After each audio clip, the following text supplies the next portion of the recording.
Bienvenidos a Inevitable Podcast una vez más.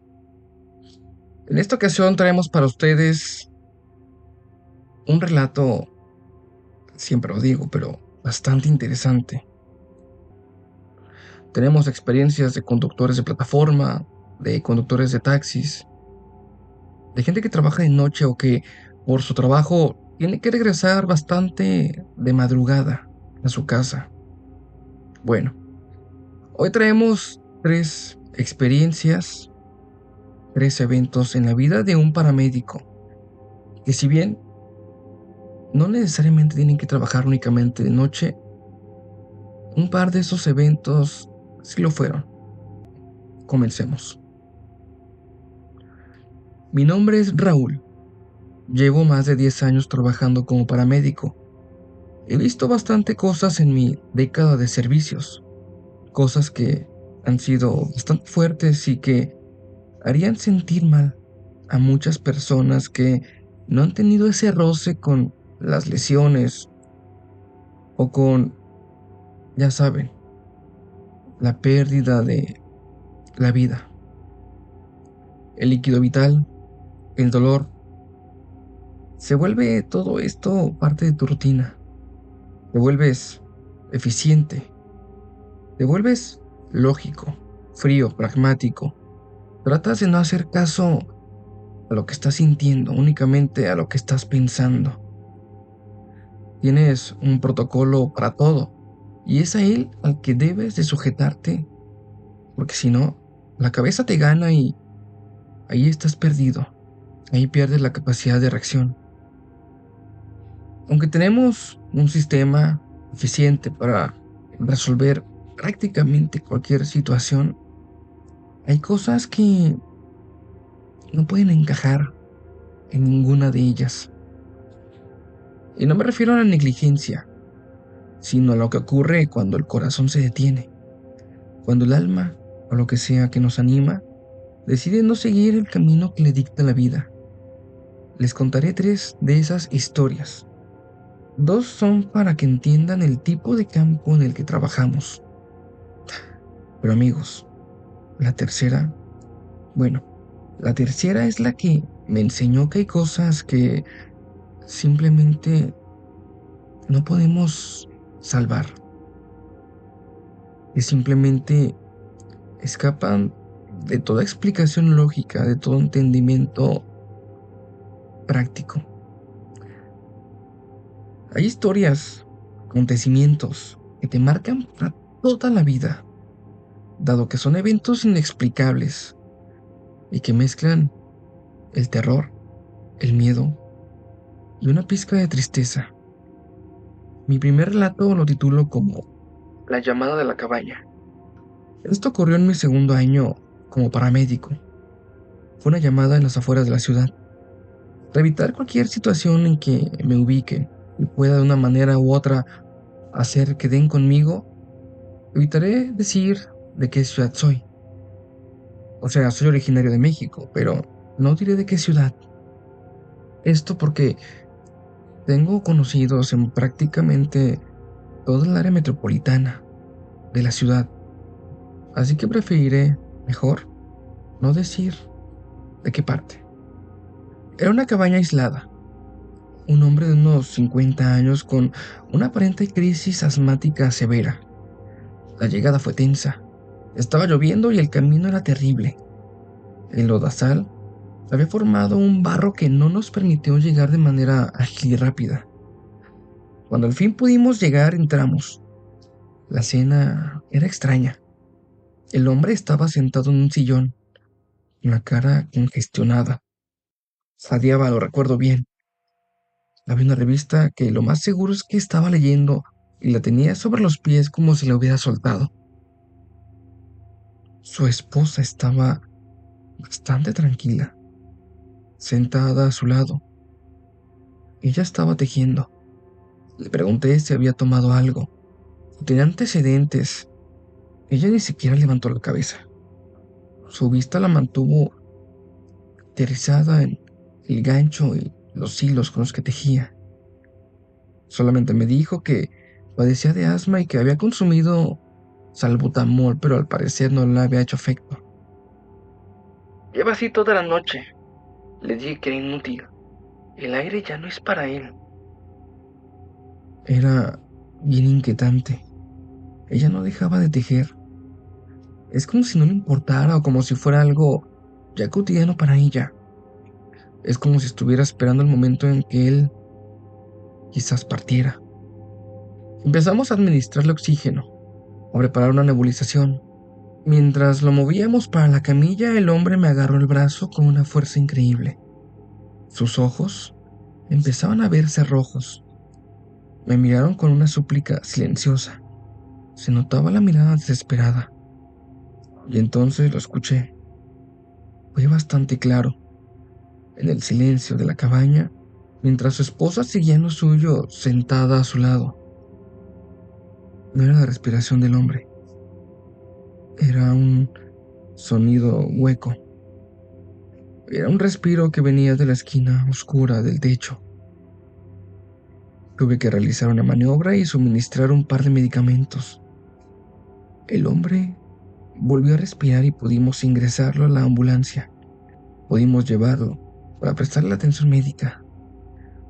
El señor sobrevivió, pero nunca voy a olvidar a su mujer. Cómo estaba tan tranquila, tejiendo mientras su esposo estuvo a nada de irse para el otro lado. Asimismo, tampoco voy a olvidar esa respiración que yo pude escuchar y estar seguro que venía del techo de la casa. Por la prisa y por la urgencia de la situación ameritaba. No pude investigar bien de qué se trataba, pero al parecer había algo más ahí, aunque no pude saber nunca de qué se trataba. Mi segunda experiencia, ya por nombre La Luz. Esta es más extraña, un accidente de trabajo. Resulta que en una construcción un albañil cayó desde un tercer piso. Fuerte trauma craneal. Se dio de baja de la vida en el acto. Protocolo cumplido. Llegamos, aseguramos la escena. Esperamos al forense y cubrimos al occiso. El cuerpo quedó justo al lado de una pared de ladrillos a medio construir. Mientras esperábamos, mi compañero, un tipo bastante duro y que me llevaba de experiencia y de años bastantes, me dio un codazo. Al principio no le hice caso. Estaba mandando un mensaje mientras esperábamos y de repente sentí un segundo golpe. Allí fue cuando volteé. Raúl, mira, ¿la viste? Mira la pared. ¿Me lo ves? Volteé y ahí estaba, unos 2 metros por encima del cuerpo, en la hilera de ladrillos sin terminar, había una clase de bolita blanca. Era como una bola pequeña de luz. Dejaba sombra, de hecho, sobre el cemento fresco. Esta era del tamaño de una moneda. Se veía a la perfección. Empezó a acercarse lentamente hacia el obrero que ya había partido. Mi compañero y yo estábamos bastante sorprendidos. No dábamos crédito a lo que veíamos. Los dos mirábamos directamente el cuerpo tendido y notábamos cómo se acercaba hacia él lentamente. Traté de ser lógico. Es humedad, es un reflejo, un resplandor, pero por más que lo mirábamos, la forma no se disipaba, no desaparecía, seguía ahí. Y lo más raro fue que de repente esa luz se acercó demasiado al cuerpo. Y de pronto, luego de unos segundos, salió disparada al cielo. La seguimos con la mirada y fueron varios segundos antes de que, de repente, dejáramos de verla perdiéndose en las alturas. Eso fue algo que en ese preciso momento, antes de intercambiar palabras con mi compañero, a mí en lo personal me hizo sentir un sentimiento, una emoción, una clase de melancolía. Después de hablar mi compañero y yo, los dos teníamos claro que había producido algo en nuestro interior. Eso fue o era como si el alma del Señor se hubiera encapsulado en esa luz. Y si hubiera ido hacia arriba, bueno, al menos es la explicación que hasta el día de hoy yo le doy porque no encuentro alguna otra que me funcione para entender ese fenómeno que vivimos. Cuando la policía nos pidió que moviéramos al occiso, mi compañero y yo tuvimos que usar todas nuestras fuerzas para calmarnos y tratar de aparentar que todo estaba bien, que todo estaba bajo control. Al día siguiente pasé por allí. La pared seguía a medio terminar.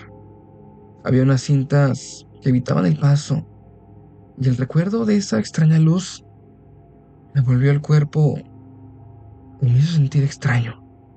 Desde entonces, con cierta frecuencia, no por llamados, sino por la curiosidad, suelo pasar por allí y recordar ese evento que aún en día de hoy sigo sin entender del todo. Mi tercera historia lleva por nombre Una carita azul. Y esta es la historia que en lo personal más me ha marcado, más me ha hecho sentir esa extraña sensación de que estamos metidos en un mundo del cual conocemos muy poco. Esta es la historia que en general más me ha sacudido. Es la historia que más me ha hecho sentir miedo y una intranquilidad como nunca nadie ni nada hasta la fecha me ha tocado experimentar. Fue una noche de sábado. Cerca de la autopista recibimos un reporte de un accidente múltiple. Dos autos sedán y una camioneta se habían visto implicadas en un accidente. Habían colisionado a gran velocidad y la escena seguramente iba a ser un desastre. En la camioneta iba una familia, madre, padre y 4 niños. Al llegar al sitio del evento pudimos notar, con nervios, una escena que aún en la distancia nos adelantaba que nos encontraríamos con algo lamentable. Era un caos, en un área bastante grande. Pudimos notar el piso cubierto de cristales rotos, de líquido vital, y cómo poco a poco los llantos, los gritos, se empezaron a hacer presentes conforme nos acercábamos. Esos llantos que mezclan desesperación, dolor y miedo. Nos enfocamos en el más grave. Era una pequeña de 3 años. Trauma abdominal, la estabilizamos. Estábamos sacando a la madre cuando la escuchamos gritar el nombre de su hijo mayor, Lucas. Lucas, 9 años. Estaba en la tercera fila de asientos. Tenía la cabeza con inclinaciones a la ventana. Pensé que quizás debía estar inconsciente, así que procedimos a sacarlo con cuidado. A primera vista no parecía tan mal, pero cuando lo giramos para la camilla, vimos lo que en realidad había ocurrido. El cinto de seguridad en el impacto se había enrollado de alguna manera alrededor de su cuello. Su pequeño rostro ya no era de un color normal. Había pasado a ser un tono de azul vibrante, aterrador. Su cara y cuello y parte del pecho empezaban a verse azules. A primera vista no tenía signos externos que nos dieran indicios de que el impacto había provocado su deceso. Todo parecía ser motivo del aparente estrangulamiento accidental del mecanismo que debía protegerlo. La ironía de que la seguridad había sido el causante de haberle arrebatado la vida. Cubrimos su cara con una manta plateada, cumpliendo el protocolo, y nos fuimos. Esa noche fueron varias horas en lo que realizamos traslado y atendíamos ya en el hospital a los afectados por el accidente. Fue difícil, pero poco a poco pasaron las horas. Después de esto, los días y finalmente las semanas. Yo seguía con mis turnos, volviendo a mi rutina, pero la cara de Lucas, ese rostro azul, empezó a colarse en mi vida. La primera vez fue en ambulancia, esperando una llamada. Estaba checando el tablero de la ambulancia. Miro el retrovisor y salté. Ahí estaba. Estaba la cara azul de Lucas, mirando sobre mi hombro. No tenía expresión alguna en el rostro. Únicamente era su cara cubierta de ese color intenso, mirándome. Parpadeé y desapareció. Al principio pensé que debería ser un estrés postraumático o, no sé, cicatrices psicológicas que me hayan quedado por ese evento tan triste que me tocó vivir. Quizás el sueño, quizás la fatiga, no sé, pero se empezó a hacer constante. Mientras estaba en el cine, en la oscuridad, entre el público, veía su rostro, cómo se hacía presente y después de unos segundos desaparecía. Mientras paseaba a mi mascota en el parque, tras un árbol, el rostro azul, otra vez, se asomaba para luego desaparecer.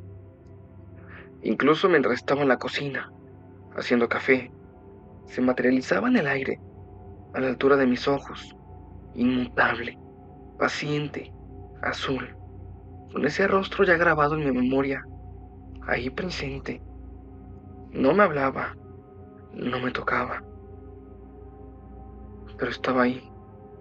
Solamente me miraba, me recordaba, supongo. Me sentía juzgado y responsable. Empecé a tener miedo de ir a dormir, miedo de la luz, también miedo de la oscuridad. Una mañana mi esposa me miró y me preguntó si es que estaba enfermo. Había decidido no contarle nada a ella para no asustarla, ya que la mayor parte del tiempo ella estaba en la casa. Le conté la historia, la parte lógica, claro, aunque poco a poco empecé a contarle también la parte en la que veía el rostro de Lucas. Ella, que es una mujer de mucha fe, me sugirió algo. Raúl, a veces los que han partido solamente necesitan que alguien los despida, que reconozcan su dolor, que recen por ellos. ¿Qué tal si le vas a ofrecer una misa? Yo la verdad me creí católico, pero hacía años que no pisaba una iglesia. El domingo próximo, muy de mañana, asistí a una misa. Me senté en el último banco y cuando llegó el momento de la oración cerré los ojos. No recé por mí, recé por Lucas, recé por su descanso. Pedí que encontrara paz, que se liberara de ese dolor que al parecer lo mantenía atado a este plano. Que por favor entendiera que este ya no era su mundo y que tenía que partir. Y pedí que me perdonara por no haber llegado a tiempo. Abrí los ojos, sentí extrañamente la iglesia más iluminada, el aire más limpio. Y ese día, el rostro azul no apareció más, ni al día siguiente, solamente se fue. Es como si se hubiera disuelto en el aire. Es como si me hubiera liberado a fin de ella. Desde entonces, he entendido que nuestro trabajo no solamente es reanimar cuerpos. A veces, nuestro trabajo es ser el puente. Y muchas veces, cuando la ciencia y la lógica fallan, el único protocolo que funciona para apagar el fuego de lo que es inexplicable para nosotros es simplemente seguir el protocolo de la fe, pedir por los demás, llorar por ellos. Estas han sido 3 de mis experiencias. Y créanme, una vez que vives algo como esto, no vuelves a ser el mismo de antes. Es como si algo dentro de ti, como un switch, hiciera clic y cambiaras por completo. La gente que escucha este relato y que le haya tocado vivir alguna experiencia similar, me va a entender. Te agradezco el favor de la atención y si es que narras mis experiencias, te lo agradezco bastante. Allí tenemos esa experiencia, o mejor dicho, esa triple experiencia de parte de Raúl. Es increíble cómo la vida puede irse de un momento a otro. Por el favor de su atención, muchas gracias. Esperamos escucharnos la siguiente semana.